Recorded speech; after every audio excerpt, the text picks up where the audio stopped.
The Paramount era might ruin the UFC. If events are starting to feel bland lately, it could be by design. They are a for-profit business, and they are no longer in the business of making the best fights. Iconic press conferences, cinematic promos, and everything that showed the organization really cared about promoting fighters and connecting with fans feel like they're in the past. Somehow, UFC fights don't hit the same anymore. But how? The promotion has never been richer or more influential. Perhaps in getting too big to fail, the UFC may have opened the doors to its biggest rival yet. And here is how. Dana White and the Fertittas built a real MMA empire in the early 2000s. From aggressively acquiring the competition to rewriting the rules of fighter contracts, the UFC has created a league of its own, and no one has truly ever been able to challenge it. In a sense, they were visionaries. The Fertittas have such huge balls because they were down $40 million when they made that deal for Spike TV to do The Ultimate Fighter. And they were like, we're hemorrhaging money, and they were talking about selling it. And just a perfect storm, Stefan and Forrest, and the world was watching, man, and it felt special. Investing millions into mixed martial arts, which was barely considered a sport at the time, was risky. But in the end, it paid off beautifully. In doing so, they built the biggest and most lucrative fight business ever. And one of their greatest wins was creating a mainstream sport that worked outside of the realm of the Ali Act. Because of the Ali Act, there are laws that stipulate that you have to be paid a certain percentage or whatnot, contracts, whatever, and I can take you to court if I think you're being dishonest about it. In MMA, if Dana wants to make $100 million and pay you $2 million, he can do it. He can do it. He don't care if you generate $90 million. You don't have to take the fight, but if you don't take the fight, you don't fight. You know, you're under contract with the UFC. We all heard stories about promoters lowballing boxers in the 80s. Mike Tyson himself accuses Don King of making tens of millions with his fights, while Mike only got a fraction of it. So in 2000, the US Congress passed the Muhammad Ali Boxing Reform Act. Its purpose was simple: to protect fighters from being exploited. Suddenly, promoters had to disclose revenues and could no longer pose as double agents, being both manager and promoter.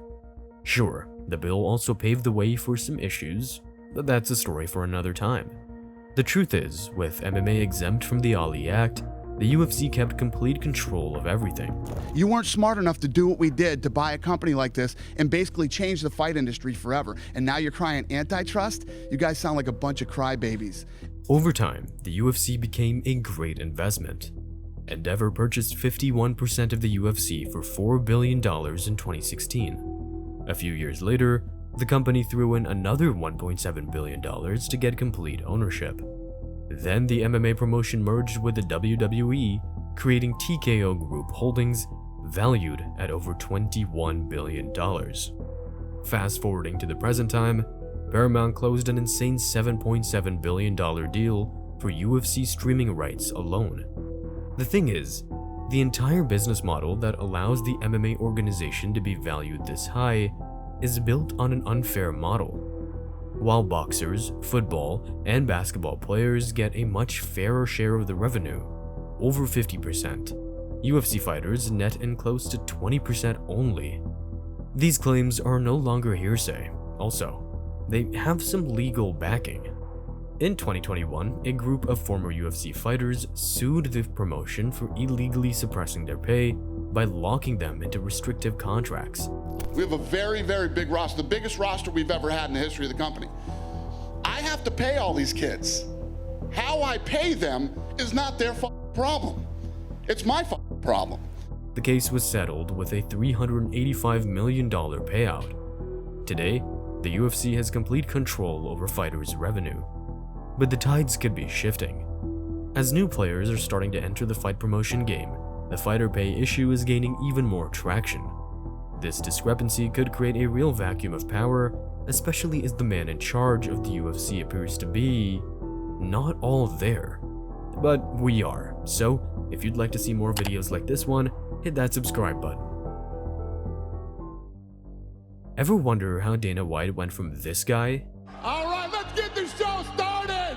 The reigning, defending, 155-pound champion of the UFC, the notorious Conor McGregor! Did this guy? Former UFC light heavyweight champion Yuri Prohaska will be facing the number 3 ranked Carlos Ulberg for the vacant, undisputed UFC light heavyweight championship.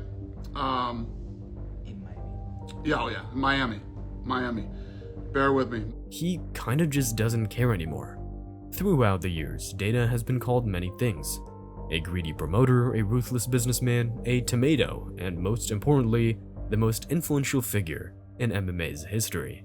But like him or not, the man knows about every corner of the fight business. The UFC has an amazing team behind them, and Dana White is the best president any sports organization has ever had. White has been making fights since most UFC fans were in their diapers. And while there's plenty of room for criticism, it is clear that he knows the game, perhaps better than anyone else. So much so that when Endeavor purchased the UFC from the Fertittas, one of their demands was that Dana would stay on as president. And they were pretty spot on in that request. A few years later, Dana led the organization to its peak in popularity, with fighters like Conor and Khabib becoming megastars. But something changed. The guy spent nearly 3 decades building a sport from the ground up, fighting US regulators, critics, all while moving heaven and earth to prove to the world that MMA is as much of a sport as any other. And after all of that, Dana is more excited to talk about Power Slap than the UFC. When you talk about numbers on views on this thing, take every sport on earth, combine all their numbers together and multiply it by 4. Power Slap beats it. Actually, the UFC seems like it ranks pretty low on his priority level nowadays. Zuffa boxing, slaps, and Nina drama collabs seem to take up more of his energy than the sport he built. So, is Dana White silently quitting the UFC? It's out of his hands, you know? It's kind of like George Lucas sold his baby, and now they're doing other things with it that he can't. I think you almost have to emotionally separate yourself so you don't get upset with the kind of things because everything used to be bottlenecked for him. Every little bit of what you saw on TV had a touch of his passion in his eye, and now it's being like everything is being shipped out to a whole bunch of people that are just have no real passion or love for the sport. Recent court filings confirm that Dana has little to no decision-making power in the UFC anymore. We don't really know if he's the one letting it go or if TKO simply feels like White has outlived his usefulness. Truth is, another guy's calling the shots nowadays. When UFC staff tried to take Petr Yan's belt from him for whatever reason, he refused. The worker not only denied Yan a handshake, but snapped back angrily saying, "I'll tell Hunter." I'll tell Hunter. No. I'll tell Hunter. Thank you so much. Hunter Campbell was Dana White's longtime personal lawyer. Eventually, he became the UFC's chief legal officer and has been working with the promotion for years. He's the son of a prominent Las Vegas attorney and holds degrees from Washington University, UNLV's Boyd School of Law, and Columbia University. On paper, he has the perfect resume. He's the one who's in the trenches doing these negotiations. Like, I'm talking Nate, it's Hunter. I'm talking Francis, it's Hunter. I'm talking big time fights, Izzy, it's Hunter. It's not Dana. Dana's doing the media and he's the figurehead. Hunter Campbell is arguably the most powerful person in the UFC right now. But he is neither loud nor bald. And compared to Dana, it's hard to imagine he has the same intuition as the battle-tested promoter.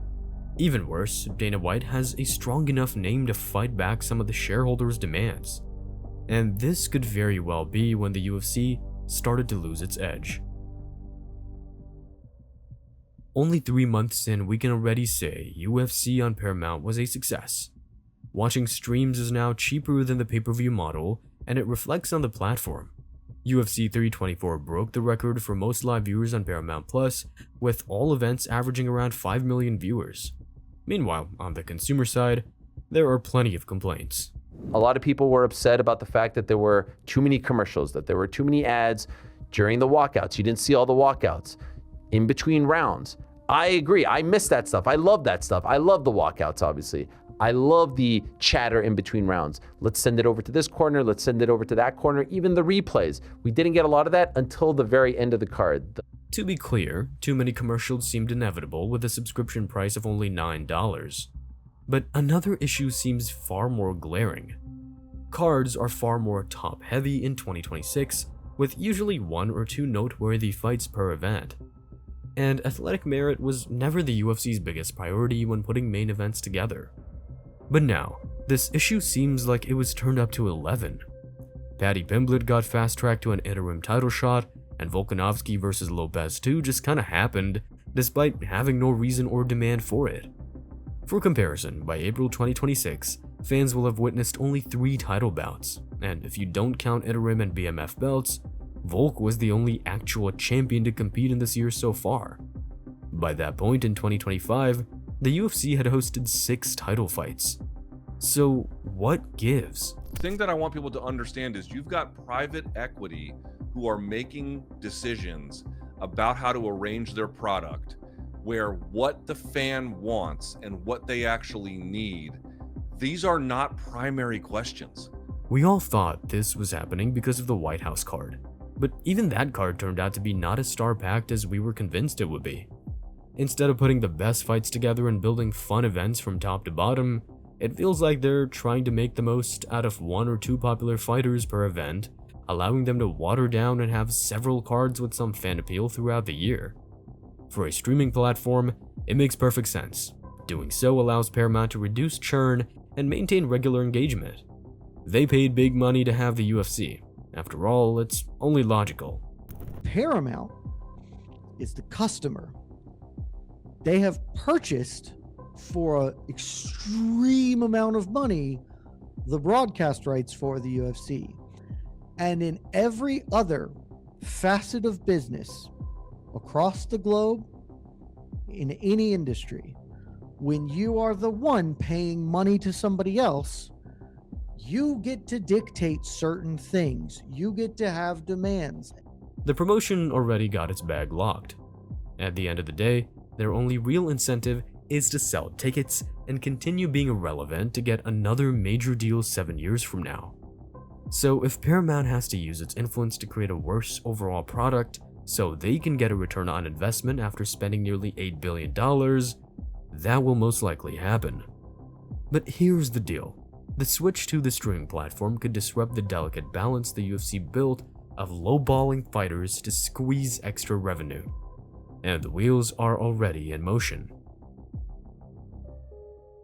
Becoming the product of a streaming platform has also led to the end of pay-per-view, and this matters a lot more than most people think. It's an antiquated model, right? It's a wall, it's a barrier at the end of the day for our fans to get our product. This will be well received by our athletes, by our fans, and that was crucially important to Dana White. That was Mark Shapiro, President and Chief Operating Officer of TKO. And he was mostly right, to be fair. The overwhelming majority of fans celebrated the end of pay-per-view as the new model is cheaper and easier than the old one.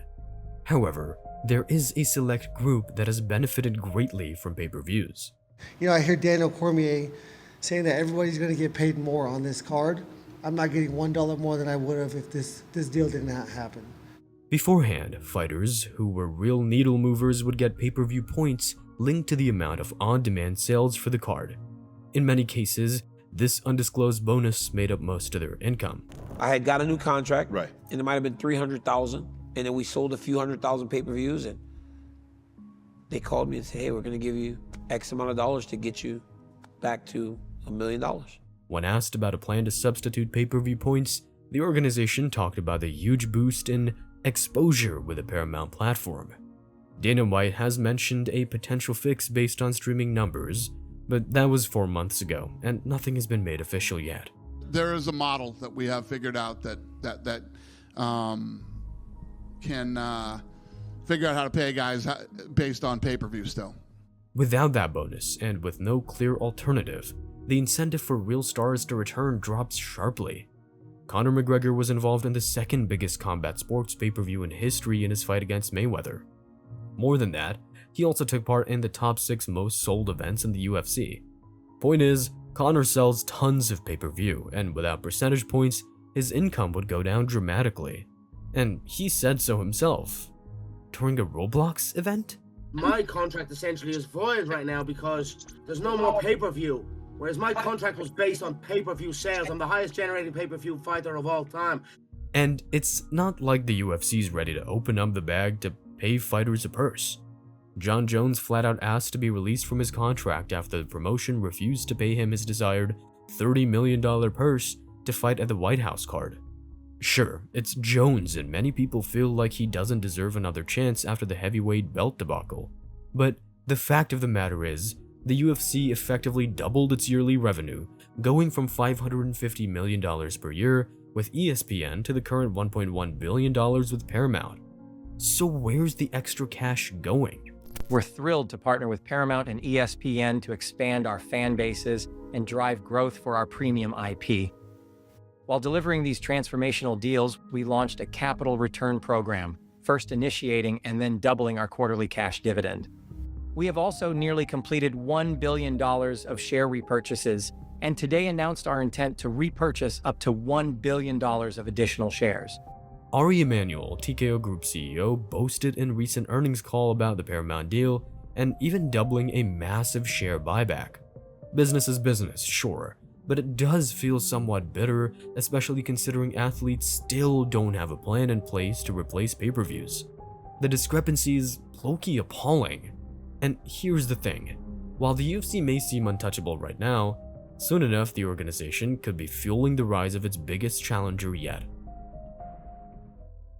More than being the only Paul brother allowed in Japan, Jake Paul has proven himself a competent promoter in recent years. Maybe people don't want to admit that this is more of a business than it is a sport. Sure, signing up to get punched in the face by Anthony Joshua isn't the smartest move, but add $90 million to that equation and suddenly it starts making sense.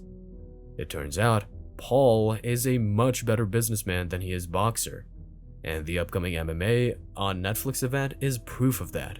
We're doing the first ever MMA event live on Netflix with MMA legends, and their future is looking very bright. The MMA is in a weird position right now, and it's the Wild West, and I believe we have a massive opportunity here to disrupt the whole space and to put fighters first, get them the pay that they deserve, the platform that they deserve, because I believe the UFC is dying and MVP is here to take over. Yeah. Ronda Rousey versus Gina Carano may feel like a fight between two soccer moms outside of a Whole Foods, but that fight has some actual meaning. Whether we like Ronda or not, and most people don't, this is still the comeback of the most popular woman to ever compete in MMA. I really hope that the UFC sees that the writing is on the wall, and they're going to lose the market share of the sport if they don't start prioritizing the fighters. Francis Ngannou, arguably the best active heavyweight in the sport today, will also be fighting. Adding insult to injury, Nate Diaz, another megastar, will also fight that night. Even Makayev, the undefeated flyweight who got booted by the UFC a while back, will compete in the card. Sure, the Netflix MMA card is full of former great athletes, but from a fan appeal angle alone, the card could definitely give the UFC a run for its money. Taking Instagram followers as a metric, 3 out of the 11 most followed fighters today will compete on Netflix. And here's the thing though, this can be bad for the UFC and Paramount alike. Netflix is over 4 times bigger than Paramount, and the platform currently holds the record for most watched fight in Tyson vs. Paul with 108 million live viewers. If Ronda Rousey's return can get just a fraction of that viewership, it will still be the most watched MMA event in history. Dana and Hunter somehow fumbled Ngannou's championship run, as well as Ronda's and Diaz's returns. And now, this list of UFC expats alongside MVP promotions presents a legit problem for the UFC's long-reigning dominance in the sport. There's going to be a lot of UFC fighters at the top end of the UFC that are going to be paying close attention to the amount of money that Francis Ngannou and Ronda Rousey are being paid to participate in this contest. And if those numbers are 7 figures, 8 figures, maybe, expect a storm inside the UFC because they won't sit there and take that. McGregor and Jones are complaining about their contracts, while the current heavyweight champion, Tom Aspinall, has publicly expressed his dissatisfaction with the UFC. If that upcoming Netflix event sets the precedent for a fair compensation model, it could prompt other MMA stars to jump ship altogether. And here's the thing, there's a pretty strong chance it happens. What did you hear they offered Diaz? The UFC? No, Oh, Netflix. Netflix? I heard 10 mil. I heard it was more. I mean, you probably know. That's wild. That's a lot of money. They're That's a paying lot of boys money. real money. Thank you for watching. If you liked the video, please hit that like and subscribe.